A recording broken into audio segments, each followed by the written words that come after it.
సంవత్సరాల సంది కూడా నేను సమ్మక్క సారక్క జాతరకు వస్తున్నా.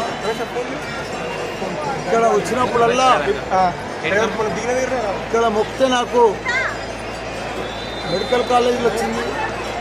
అదే మాదిరిగా ఇక్కడ మొక్కితే ఎంపీ అయినా, నేను ఇక్కడ మొక్కితే ఎమ్మెల్యే మినిస్టర్ కూడా అయినా,